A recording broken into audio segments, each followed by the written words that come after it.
आणि यानंतर आपण पुण्यातल्या परिस्थितीचा आढावा घेण्यासाठी जाऊयात। आमचे पुण्याचे प्रतिनिधी सागर आव्हाड यांच्याकडे जे भिडे पूल या परिसरामध्ये आहेत तिथली नेमकी काय परिस्थिती आपण त्यांच्याकडे जाणून घेऊयात। सागर, आपण पाहतोय पुण्यामध्ये भिडे पूल पाण्याखाली गेला म्हणजे भरभरून पुण्यामध्ये पाऊस झाला असं एक समीकरण गेल्या अनेक वर्षांपासून पाहायला मिळतं। आता नेमकी भिडे पूल या परिसरात काय परिस्थिती आहे?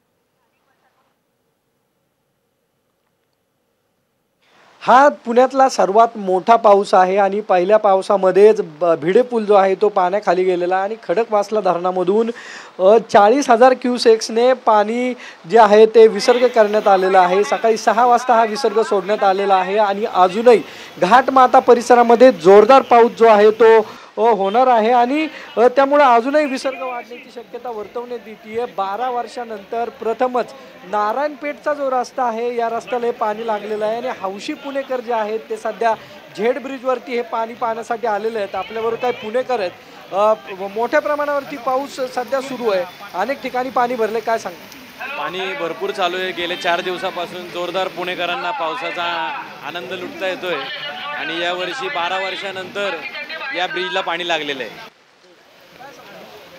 खूप मजा येते। खूप वर्षानंतर इतका पाऊस असा पुण्यात पाहिला आहे आणि वी आर एन्जॉयिंग।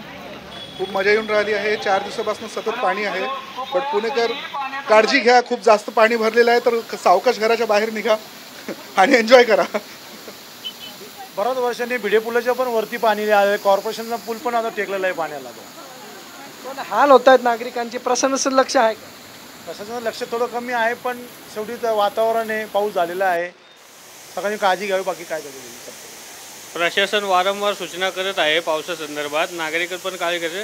प्रशासन पूर्णपणे नागरिकांची काळजी घेत आहे आणि पुण्याचे खासदार असतील, मेधाताई असतील, अण्णा असतील, ते सुद्धा पोस्ट करून सारखं वारंवार प्रशासनाला सूचना करत आहेत।